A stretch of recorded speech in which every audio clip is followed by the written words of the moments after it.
have some ground rules here, people. First off, I want to let you know that I'm extremely biased. 1, I hate working with React. 2, I love HTMX. I just want to let you know that now so that no one's surprised by my takes here, okay? Theo's a nice guy. We've had a lot of fun. I've been to his apartment. We've hung out. We've gone to a couple conferences together. I like hanging out with Theo. But we don't see eye to eye on some things. And this is one of those things that we probably won't see about it. So I'm curious. I'm curious what he has to say. In case you haven't heard, I also have not watched this video yet. So this is unwatched. So I'm very excited about this. So let's get going. Yet, HTMX is the new trend. Turns out there's a lot of... It's not a new trend. It's existed pretty much forever. It's just now it's more convenient. It's significantly more convenient. Don't actually want to write front-end code. And I have a spicy take you might not expect from me. I think that's a good thing. Let's get... By the way, I don't mind writing front-end code. Loving HTMX does not have to do with or without writing front-end code. And I want to be real about that. And I'll explain my thesis at the end of this. We're going to let the man cook, okay? But I'll explain my thesis why I like HTMX better at the end. We'll get there, though, okay? Into it. What is HTMX? Well, to understand HTMX, I think it's important to first understand HTML. I think it's more important to understand horse heads that shoot lasers apiece, but okay, whatever. Specifically, HTML templates. For a long time, backend frameworks like Laravel, Rails, whatever's going on in Python land, I'm scared to check nowadays. These... Django. It's always Django. It's always been Django. It'll always be Django. It's been unchained for exceptionally long time. Solutions have all had ways to make an HTML template on the backend. So instead of just writing HTML the traditional way, you would write something like HTML with pieces inside of it that are template strings that come from your other programming language. So you can insert a username or a profile picture URL. But the templating language is the thing that gets kind of translated into HTML. And that happens on the backend. So if a change happens on the page, it has to generate a whole new HTML page. There's no interactivity beyond links and forms and things built into the browser. So this is true, but this was long before Laravel and all the things he just said. Just like traditionally, this is why PHP was so useful, because at one point you had to generate an entire page to do anything. And so that's what PHP was really great at. It was like the world's most excellent HTML producer. And so you'd use that. You'd be able to call into, produce your page and replace it. Then at some point, jQuery came along with .get and .post.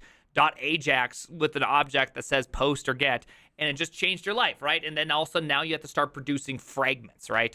And so that is where things got all sorts of confusing, because now you could make single page applications, and it was okay. I know you could do ajax requests before jQuery, but let's be real, okay? No one knows how to use XML HTTP request object, okay? We didn't get it. I never got it right. You never got it right. So stop pretending like you were like some hacker man that figured out how to do XML HTTP requests. Okay, you did it. You did not know. You don't know. Okay. I want to have a button where when I click it, it changes to a loading state, and when it's done, it shows the thing that it did just in there without reloading the page. You can't do that with any of these backend frameworks, and as a result, a lot of backend engineers who...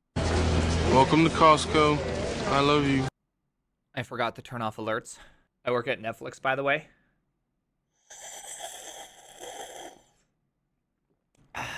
Yeah, this is where I believe the shittiness started. Was actually this concept right here. What he's about to describe is when it all started, which was when we started wanting the client to do something and the back end to tell you when it's done. And we made the wrong choice, and I believe HTMX made the right choice. We need to build an interactive UI on their front end, have kind of been forced to learn React and other tools like it. And this is where the spicy take comes in. I think a big part of why React gets so much pushback is because a lot of developers who don't want to use React end up feeling like they have to in order to do basic things like have a menu that opens up and has content inside of it, have a send button that will let you update the content of the page without having to reload the entire HTML. In order to adopt React, you have to adopt a lot of things that might be really outside of what you're trying to do, which is just make the new post appear in the feed. And I think this is what makes HTMX so magical. I'm going to take a slightly different spin. My general problem is that people think to accomplish any of those things, you must use React. I'm going to go the other way around. Not that you use React to accomplish those things. It's that people default to using React to accomplish those things. They think that the only way to accomplish it is by using React, which is just fundamentally skill issue, right? It's just classic skill issue that you think that one library is actually the way you do something when the library is just a wrapper around the thing underneath it, right? I'm not saying it's not a good wrapper. I'm just saying to think that that is the way to do something, that's bad. And so, it's just a way of doing it. It is a view into doing something. Jay Diesel, obviously being the best, Tom's a genius. We all know Tom's a genius, okay? I'm not a genius. Theo's not a genius. Tom's the genius, okay? It allows for people who are coming from a back-end background that want to have a better front end, do it without having to leave the language and the tools they're used to in the back end. You don't have to adopt this whole new mindset and set of tools if you're coming from a back-end mindset. Before we go too much further, quick brief on HTMX. I do want to disagree with that. I've been building this fun little Conway game of life where I literally am doing a bunch of JavaScript, right? We're doing a bunch of JavaScript. We're doing this is pure JavaScript interactivity right here, okay? It's just it didn't have React. But when I do the saving, that's the HTMX. That's where HTMX gets in, is HTMX is in between. When I press save to go check out all my different saves, which I haven't implemented yet, that's all HTMX. That's doing boosting of links and all that to kind of replace the content, not actually reload the page, which you can see right here. You know what I mean? And so it's like the mixture of being able to do JavaScript when you need it and being able to produce that stuff and then using something that communicates how the page changes and having HTML as the state is what I really like. I'm sorry, I'm trying. Okay, I gotta let him finish. I'm not gonna tell you why. We're still gonna do the diagram at the end. Sorry, I get too into things. The TLDR is they wrote the JavaScript so you don't have to. They let you, in your HTML you send to the user, put some additional instructions that allow the HTMX to update things without having to run a bunch of your own custom code on the client. This example here, you have bound button to HTMX post to this URL. What this does is now when you click the button, instead of that having to trigger a form or run custom JavaScript, HTMX's JavaScript will traverse the DOM, see that you bound this here, and now when you click that button, their JavaScript is going to trigger your backend on this endpoint with a post. And the HX swap says that whatever it responds with, make that the new outer HTML. The TLDR is that whatever you return. Outer HTML just simply means replace button with, if that makes any sort of sense. And so so you have inner HTML, which will replace the click me with whatever comes back, whereas the outer HTML is the thing itself. And then there's a whole bunch of other things you can do with swapping and targeting and all that kind of stuff. It's very cool. HTML-wise, that's the new content of the page. And this lets you, on any element, define posts and gets and HTML swaps. And that type of behavior was something you would have to write a good bit of custom JavaScript before. They wrote the JavaScript, so you don't have to. The Beth Stack video is a decent base example. That's a fair point. So you defined to-dos, which calls an HTML JSX. For those that don't know what just happened there, if you haven't seen the Beth Stack by Ethan, it's very, very good. It effectively, what it is it's going to be, I forgot what the B stands for, but we have HTMX, Terso, and then we have Bun and Express, if I'm not mistaken. I think I got that correct. But effectively using React on the back end to produce all of your stuff, but then using HTMX as the communication from the front end to the back end. Template, not too dissimilar from React in terms of how it looks and feels to use. Cool. But that's not going to be code that runs on the client. That's code that runs on the server, and it generates new HTML that gets sent to the user. And then the /posts with toggle here, it finds that value in your database. In this case, just an object. You get the idea. If to do, then we swap the complete state, and then we return that item swapped. So now on the HTML for that item, if we find it here to do item, you'll see HX post is the ID for this post with that endpoint. And now when that endpoint returns new HTML, I'm assuming you're going to put, HS target is closest div. The closest div is super cool. Like this is one of those things where you can actually, there's a whole bunch. There's like previous, next, closest. Closest walks up the tree. So you can say where in the tree to do it. And there's this whole concept in HTMX called locality of behavior, which I think is very important, in which React completely misses. Meaning that your little template that you define has all the controls within itself to manipulate itself. And that's it, right? The template itself has all the controls, and it's just attributes for how to manipulate itself, which I think is really, really cool. And so I've always been a huge fan of just like that kind of mindset. It's very good. Yeah, locality of behavior lob is really, really cool. So it's going to target the div directly above and update it with whatever new HTML you sent. And the HX swap says where to swap it. And now that's a full stack, back-end, front-end solution. Huge shout out to Ethan for providing that. Also, huge shout out for Ethan for saying learning Vim. Check mark. Let's go. Let's go, Ethan. If y'all aren't subscribed, I'll be sure to put his handle in the description of this because he's a legend and he's quickly going to become the biggest TypeScript-focused YouTuber. I think I need to pull out a diagram where you guys are going to want to kill me, so let's do that. I think we can agree that there's a spectrum between the server and the client. I have a video where I try to define full stack, and I did an okay job. It's tough to define because the spectrum is so weird and every person fits somewhere along it and prefers to spend time in one place rather than the other. But if you want... Classic engineers being on a spectrum. Classic. Want to have like really interactive application with tons of different user interfaces with page session times that are hours long like Twitch, you're probably going to need to spend a lot of time on the client side. But if you're trying to optimize every byte from every packet, sending millions of like video packets all over the world, you're spending a lot more time optimizing on the back end. But there's also the space in between where people are experimenting, making better user interfaces, and generally building the interactions between the front end and the back end. Before we had a technology like Next, this felt very much like where front end was this small spot on top, back end was this big spot on bottom. And if you just needed HTML, you could do that with a template and go to like here. But if you needed more back end stuff on the front end, you couldn't really do it. We had stuff like I feel like he's forgetting about that .get. Okay, that $.get. Tell me that $.get you did not try to do a bunch of stuff, okay? Okay, tell me you did not do a bunch of stuff right there. So much excite. Firebase, that's goal was to let you query whatever you need, or Hasura, stuff like that. That expanded slightly here. I'm going to call this the GraphQL era. So the goal of GraphQL was to provide almost like a... I like to call this the middle out era. You know what I mean? Definitely the middle out era. And my version was Falcor, by the way. Okay. Best failed project of all time.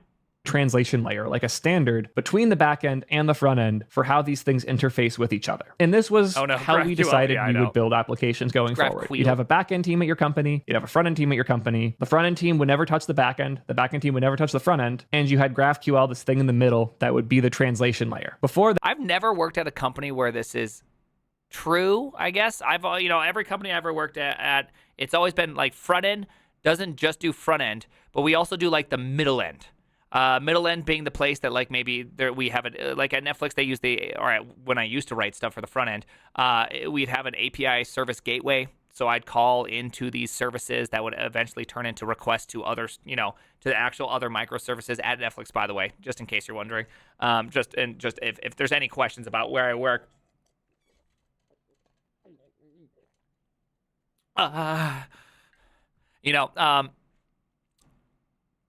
And so we would do like some of this back end. We didn't have the Queel, the graph Queel. We had Falcor, so we had to write all that. I don't know, but I see what you're saying. Like this green area is a confusing area because it's the area in which the front end needs to work on to communicate with the back end, but it does not exist on the back end. It's like its own layer. You know what I mean? Then there was much closer relationships between the front end and back end. Even when you were designing a REST API, usually that was to the front end spec, or the back end was defining it and the front end was consuming it, but they would have to interface a lot more. But with GraphQL in the middle, you now had a thing that you interface. Okay, shut up with the Netflix. With instead. But that also made iteration a good bit slower. It was faster than before where everybody was just shouting at each other all the time. Wouldn't it be nice if on front end, I could just go to there, or if on back end, I could just go to here? It's like if the concern of your company, and this is probably the most controversial thing I'm going to bring up here, most companies' focus does not need to be this whole thing. Most companies' differentiator, the thing that is unique about them, is a much smaller sliver. So it might be that you have the best UI in the industry, or it might be that you have the cheapest servers, so you can scale in a way no one else can. But very few companies are actually trying to cover all of this with specialists. So how can somebody who's specializing in the area your company's focused on, like here, scale down to the back end without having to become a specialist in that too? As I said earlier, y'all might think of me as a front end guy, but my history was primarily back end up until recently. I didn't write my first line of React code until 2018. I was almost entirely back end up until that point. I got into front end because I wanted to build better user experiences. I think that helps having rosy colored lenses with React if you didn't start until 2018. For all of us who started in more like 2014, the emotional toll that was using React since 2014 is very hard on us, and I'm still kind of slightly bruised from it. Component did mount, still my favorite. I just want to let you know. Component did mount on my heart, okay? Right on my heart. and helped Twitch with the website rewrite. I ended up falling in love with React, so much so that I kind of left backend behind and got really, really focused on building good front-end experiences. But then I started working at a different company where the backend teams weren't as competent. We didn't have the GraphQL layer between things, and it was impossible to get changes out, even small things. Like I couldn't make the changes necessary because the team was in Poland and asleep half the time. It was nearly impossible for me to move. And that's Damn Poland and sleeping half the time. I do think that if you don't have a good way to work, it's why this idea of a pure backend and a pure front end makes no sense. You got to have that middle out, right? You have to have efficient tip-to-tip, computing. It just doesn't work that way. It just really, truly doesn't work that way.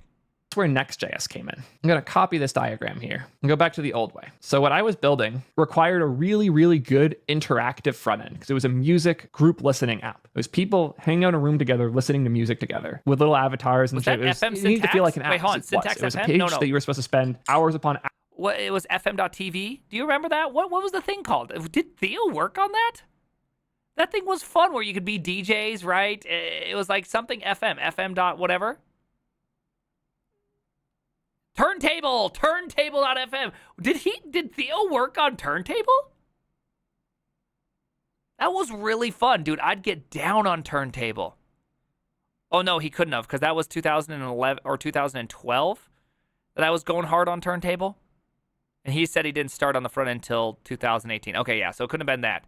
Turntable is so sweet. Hours sitting there, hanging out with your friends. The back end was just a way for us to keep track of what song was playing. And as such, I needed more ways from the front end to get the data we needed to play the right song, update the song playing, keep everybody in sync, and just build a good experience. And when back end would make a dumb change, like report the song name too early, the expectation is I would re-architect the front end to deal with all of their bad decisions in our state machine. And it was getting untenable really quickly. This is why I started looking into Next. And the thing about Next is that it takes this front end bubble, which I'm going to rename now to React. I'll call it React Client because this was before server components. I think it's important to know, like, this is the React Client and this is whatever backend API. What Next allowed for was to go exactly as far as I needed. It didn't bring me to like crazy database architectures, to hosting my own servers and boxes. But with Next plus React, and importantly, Vercel and serverless as well, it became very easy for me to define the exact backend functions I needed in my front end application. It let me as a React front end engineer go exactly as deep as I needed to. And then from that point forward, rely on services. So this would be things like Vercel, things like AWS Amplify, things like Supabase. But Next got me quite a bit further, and then SaaS could take over from there. This was a magical moment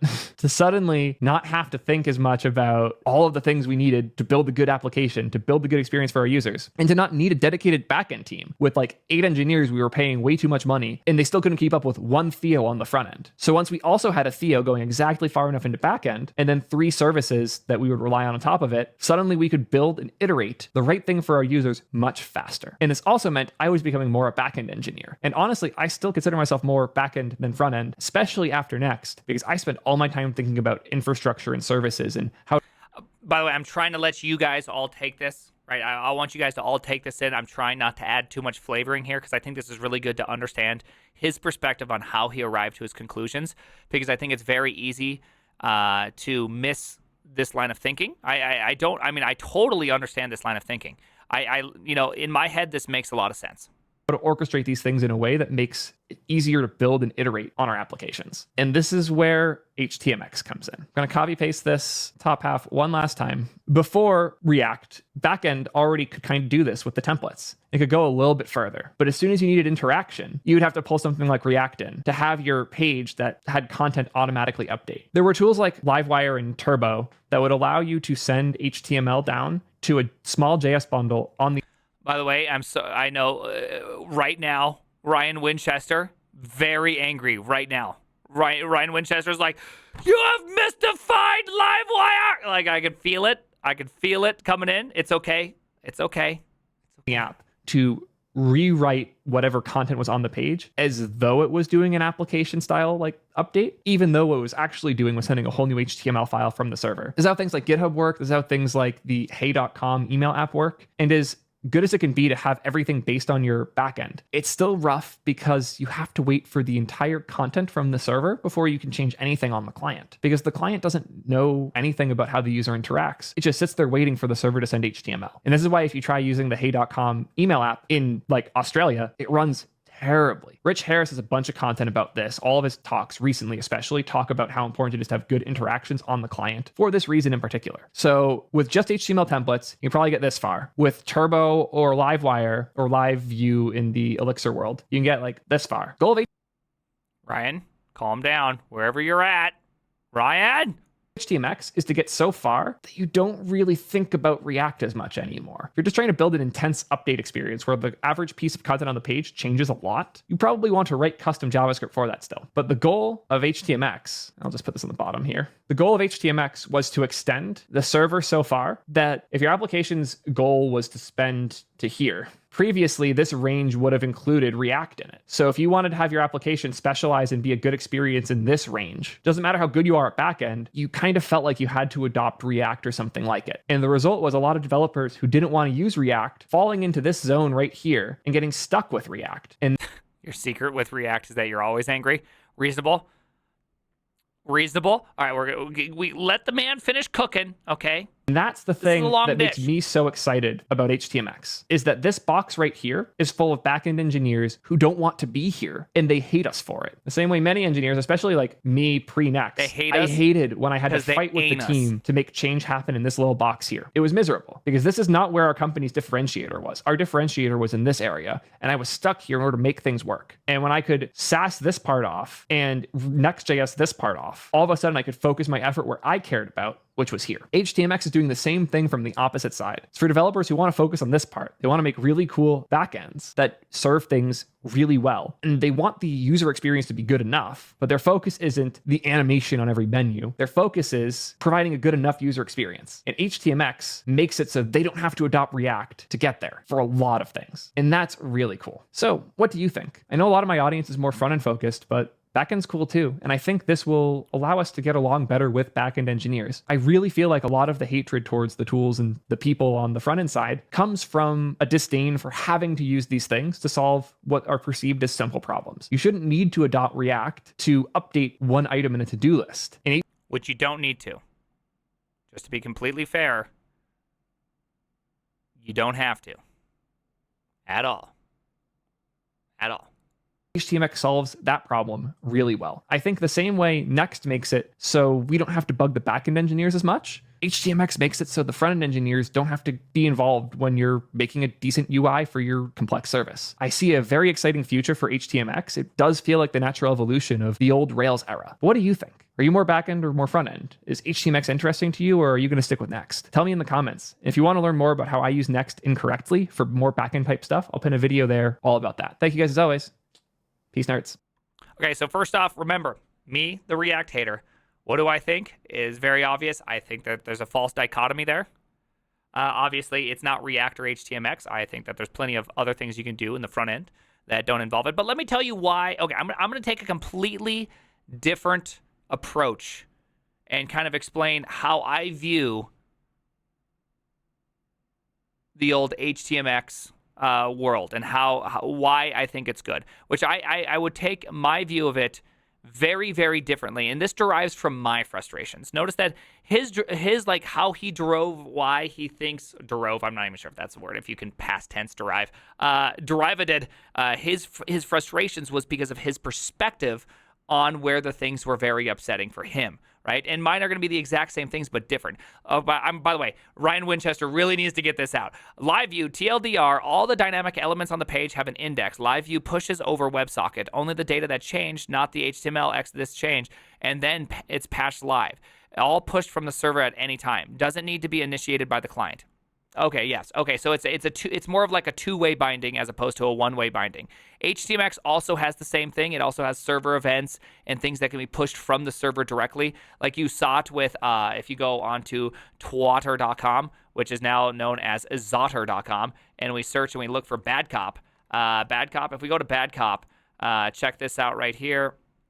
This is Connect 4 made with HTMX. using bash as your backend. Okay, bad cop just loves bash. Okay, just there's nothing to fight about that. But here's the best part is that this is distributed red versus yellow. And so meaning that like everybody can go play on yellow or on red, and whoever clicks it first can do it. But nonetheless, this is kind of like a fully functioning thing that looks all nice and all that crap, but it's done with bash, right? And that HTMX right here. So there is something kind of neat about that, if you will. But I will like to say that there's one thing that's really upsetting here, which is that after we get to this point, yellow starts making some good moves here, okay? Yellow starts making some pretty good moves. Apparently, there we go. Look at that. Looking really nice, right? You know, yellow's doing a great job. And then yellow has this clear connect 4 and then proceeds to start stopping red. I don't know what's happening here. I don't like what I'm seeing. Just win the game, yellow. Yellow. Why aren't you winning the game, yellow? Just put the gosh darn piece right here, yellow. Just put it right. Red, what kind of choice are you making? You're literally double trapped yourself because now you can go here or here. Good job blocking that, but what? Okay, you know why yellow did it? Clearly a 5 in a row. It was the 5 in a row. Quit playing 4 in a row. Go for 5 in a row. Obviously, obvious choice right there. But nonetheless, you can make pretty rich applications with HTMX. There's nothing inside of HTMX that says you have to do things only on the server or on the client. I know. It is very, very, very cool what Bad Cop's doing. I love it. Okay, so let me give you kind of like my general thesis, my general take on why I think HTMX is the place that I really, really like and what I'm kind of more focusing on in general, okay? Which is that I'm going to use that kind of that same diagram, just way less pretty than Theo's, with this idea of kind of modern web development today. Modern web development looks something like this, where you have your server, and your server contains the true source of state, right? And now what's happened is that we have, or hold on, let me back it up. Let's start with Web 1.0 days, right? So in Web 1.0, we had this, and your client was extremely thin, and it really just rendered out the content, right? It just rendered. That's it. Rendered. That's all it did. And then at some point along the way, we decided that jQuery opened our eyes. Date Picker was the greatest thing ever written by Mark. And we decided that, you know what, we don't have to do this anymore. We can actually have a whole bunch of cool state to allow us to make a bunch of complex decisions on the client.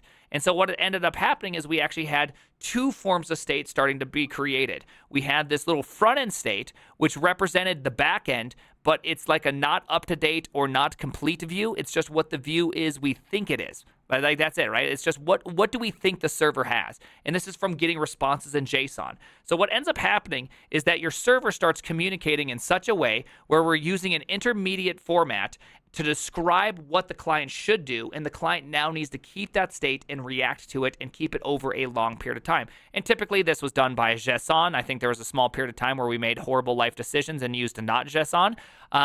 Proto buffs at some point would be great, but nonetheless, we did this whole thing, and so now you have this problem, which is that we have the true state on the server, which we also have. We also need validation on the server, but then now all of a sudden we have to take the same logic and we have to put it on the client. We now have state and validation on the client at the exact same time. State and validation, right? And so then it starts growing and it starts growing and it starts growing and it starts growing and it keeps on getting bigger and bigger to the point where the state on the server and the state on the client are like these duplicities of each other. And so the natural evolution is that you should just use one language to describe everything, because that way your validation that exists on the server also exists on the client. But here's the problem with that whole thing, is that when you render, you actually render out to something called HTML. HTML is the state of your server. It is the thing. So that means you actually have several states here. You have a state that's generated by the server, passed down via JSON, and it's either a diff of the state or a complete new state. Then you have the application cache, which represents holding on to all the data and merging it all together, having all these, combining and conducing and reducing and transforming and transducing, of which most of those terms don't even mean anything when they're used in this context. And that now produces a new state in which is then rendered to the HTML. So you end up going from a singular state backend that renders to a multi-stage state, which is you have your true state of the true source of state, the backend. You have the intermediate at a certain time state. You have the collected rendered state decision-making business logic state. And then you finally have the HTML, which is the representation of the client and server state. So there's like this huge amount of just state management that we introduced out of nowhere, right? Like this is truest form of just state explosion. And so it makes sense why React is trying to solve this by doing server components. Effectively, what they're trying to do is they're trying to move this like intermediate server client state business all the way back onto the server. And so that way you can program it from there and send it down, right? And so they're just trying to recreate the bygone days of this right here, which I think is a fundamentally broken way of doing it, is driving it, again, still from the client. Whereas HTMX makes a different choice. HTMX is trying to say that your application state is the HTML. You don't manage it. The browser manages it. You put on points of change within your state that can be changed. You can have all of your fanciness you want to. If you need to call out to JavaScript because say you want something that works like this, where you can do some cool stuff like this, which is just JavaScript running right now, you can do that. But when you want the state to change between the server and the client, you purely use HTML as the form of the state. And truly, this makes it into a two-state item, right? Which I think is which is just way, way better. And so HTMX has the true state of the server, and then it just has a reflection of the state on the client. It's just purely a reflection. And I think that this is the better way. It's like 1.0, but with all the niceties of 2.0 and none of the grifting of 3.0. So it's like everything you've ever wanted all together. And so for me, this is why HTMX makes the most sense, is it's not about me not wanting to do the front end or the front end not wanting to do the back end. It's about the fact that I have a singular place of state in which I reflect it out, because I've spent many year working on caching. Caching is extremely hard. I've gotten it wrong every effing time, forever and ever. Forevermore and +1, I will get it wrong. And so the fact that I can have HTML as the reflection of state of the server and have the server tell me when it changes, or I can ask it for a change, and then have an automated declarative way to say how to reflect that it's thinking, I've accomplished 95% of all things you have to do. Now, obviously, the Conway's Game of Life example is an extreme example where it only makes sense to derive this state or to generate the state from the client. I wanted to see if this was possible. It's clearly possible to do, and it was not hard to do at all. And so that's kind of how I look at it, and I just don't look at it as a front-end, back-end problem. I think of it as a state problem. And cache synchronicity, or whatever you want to call it, is extremely, extremely, extremely hard.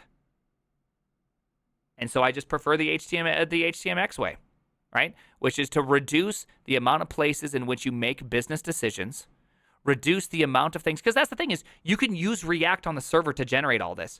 There's nothing that says you can't use React. Go use React. I don't care. Go do it. I just think that it's more healthy for your brain and for the success of a project to have a singular place that determines the state of anything.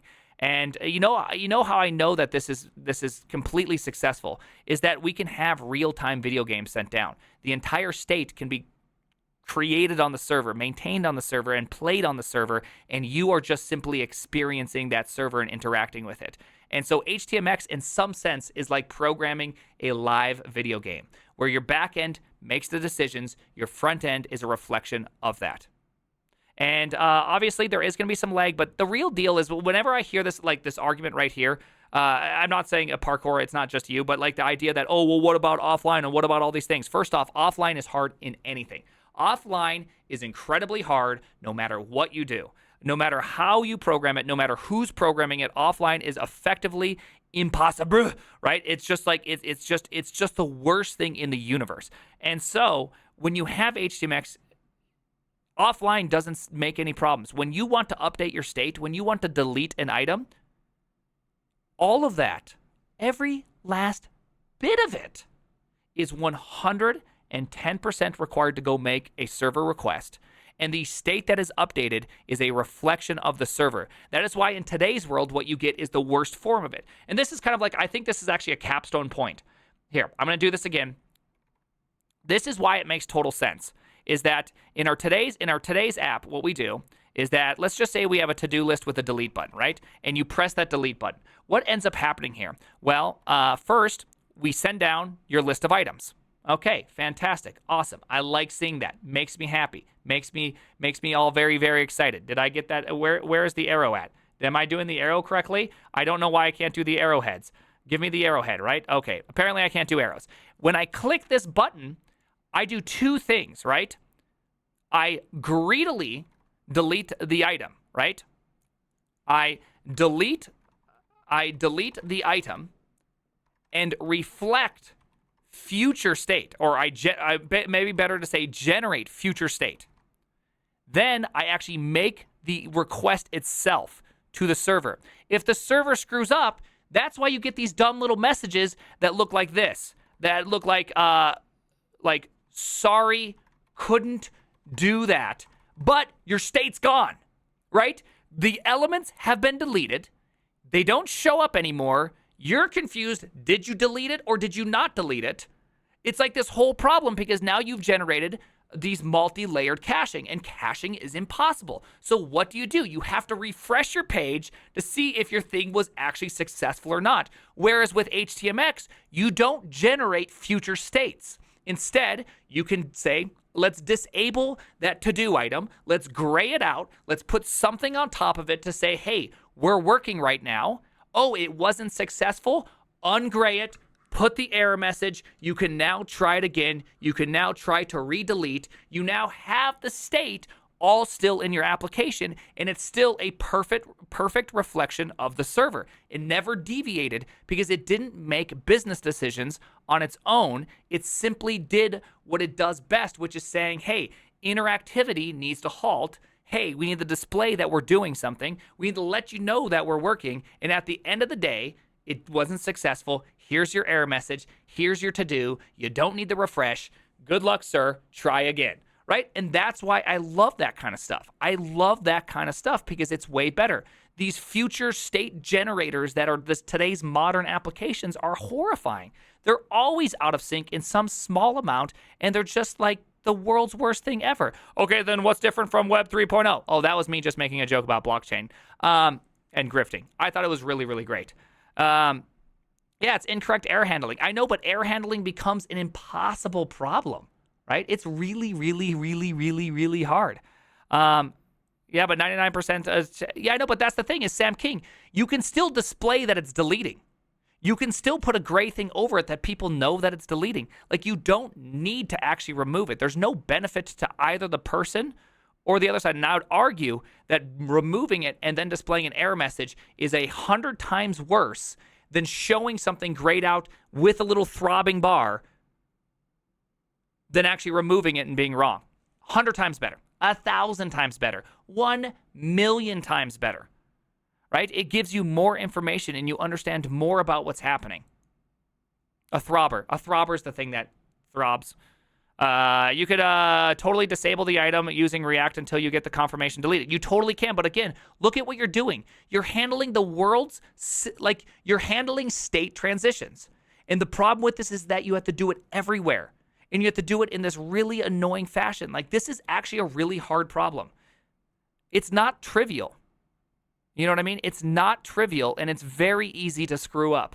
That is why that's why I just like HTMX so much. So I hope that you enjoyed. I think Theo's 100% correct from his perspective in the sense that he's gone on both sides, and there's this natural contention between the two, and I completely agree with him. That contention's super annoying. I cannot tell you how many times I've had to play the game of trying to talk to the back end to get me the motherfucking endpoint so that I can do something, right? It's just like so effing annoying to take care of all that stuff. Me and him 100% see the exact same problem, and I think he sees HTMX as a way to alleviate that problem, and I think he's 100% correct because that is part of the benefit of HTMX.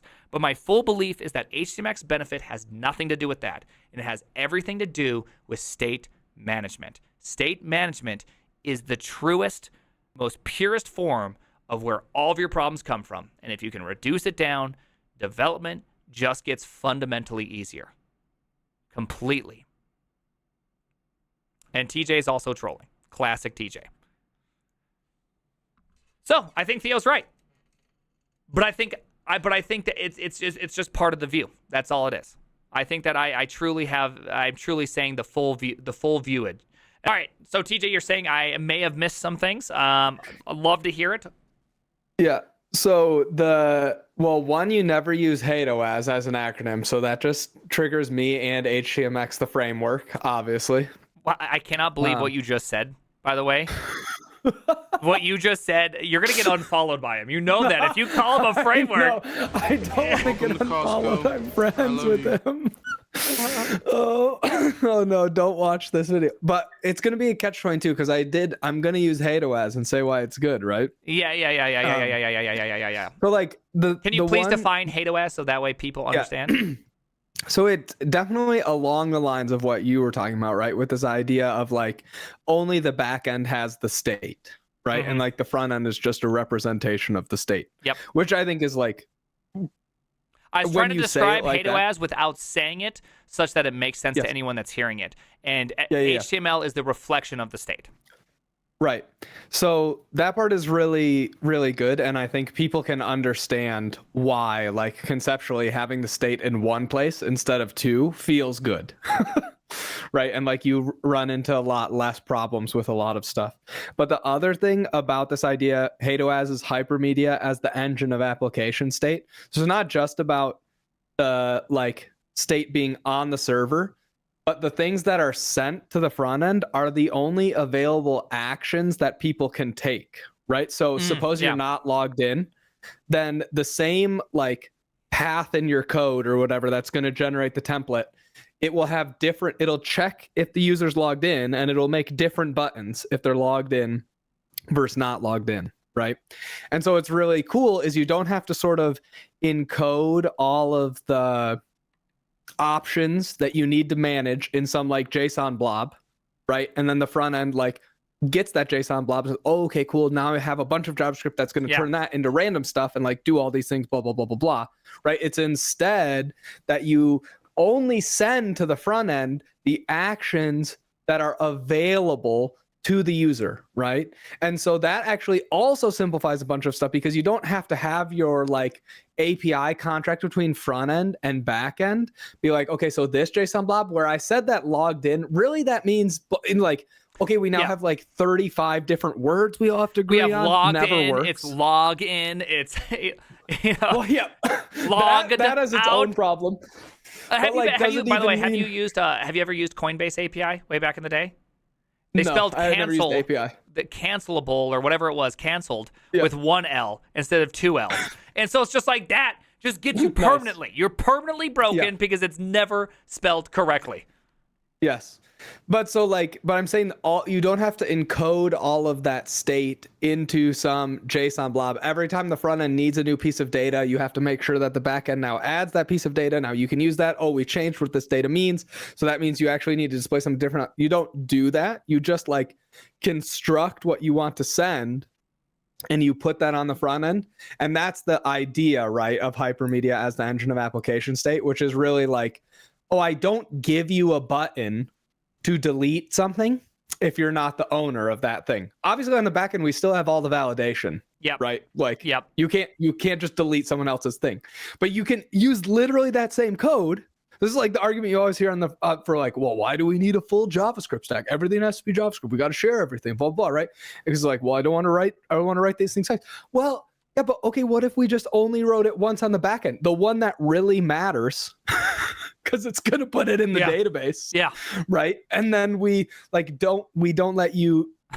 use that same thing like if can delete, right? We use that to say whether we're gonna make the button or not.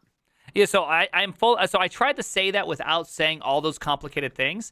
I tried to say that the elements you send down are your points of change. Meaning that the server makes the decision of what can and cannot be changed. And I think there's something... just even actions, right? Like actions. You can look at it as actions or however you want to. Right. But I think that that's a very important distinction. And you're almost making the Theo argument, which that's why I said he is correct in the sense that either the front end has to bleed into the back end, which is kind of his preferred choice, which is Next.js, React, React server components, or the back end has to bleed into the front end.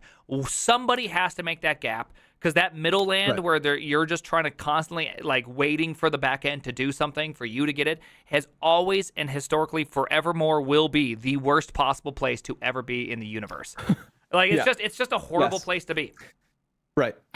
But what's cool is if you have something that allows you to do it really simple, right? Like HTMX, it empowers like people on both sides of that sort of spectrum, right? To make more deeper changes, which like is also Theo's point, but also sort of one of the things that maybe is like a little bit different in the sense that it's not about being like afraid to write JavaScript or something. It's just that we're actually going to limit the scope and options that we have and have a shared language, and that stuff's going to all get done like in the back end.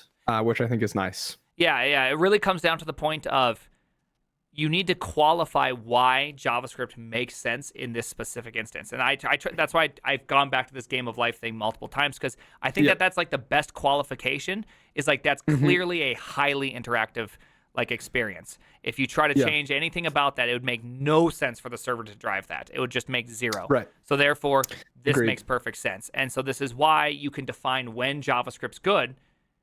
But for the most part, you really don't actually need it as a driver of some sort of local state. It's almost never actually needed. Right. So I think we're on the same page. But anyways, it's very unshocking that we're on the same page. Yeah. I just wanted to like say the thing about when you send the HTML, it's not the same thing as like sending, you know, like people are saying, oh, it's just like sending XML because you're not going to do anything with it. You just display it, right? So it's like and what's in that is the available actions that you have to take. Open your mouth. Open your mouth. Open your mouth. Ah! Pulled it clean out. Thank you.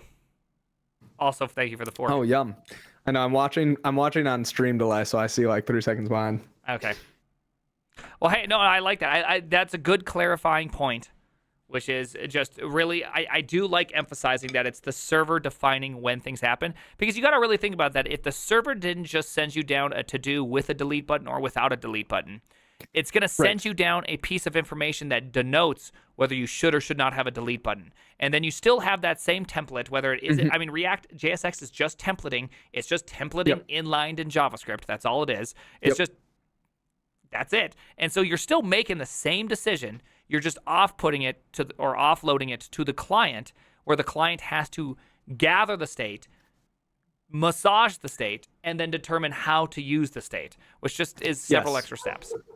Right. So either you include like a crazy amount of data in the JSON that then the front end can use to construct, right, all the different things, or you have a lot of complicated front end code that figures out what needs to be displayed, right? And like you need to have like is deletable, and like you need to send that up, or you know, like write a bunch of code to do that. So I think that's where some stuff becomes really nice. That's really missed as this idea. That was the thing that really sold me on HTMX, was reading about this concept of thinking like, oh, I don't have to construct that on the front end. We can like make it the right way by construction on the back end. I don't have to worry about what the front end is going to do. Because the back end already makes that choice. When it sends down can delete, it's already constructed that.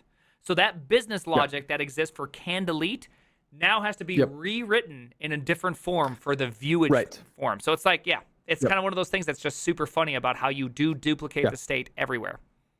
And so that's what I mean by state, is that it's like the runtime computation of what something means. Yep. Someone was asking just like, there's no assumed security. Like you can click on whatever link you want or go anywhere or type one in the browser or run curl commands. Yeah. You still need to be checking on the back end that the user's logged in and like has the proper role and things for all this other stuff. It's just that you only send to the front end the stuff that they should be able to do at that moment, which makes it really clear like what they should be able to do, right? You don't have to keep that logic in 2 places.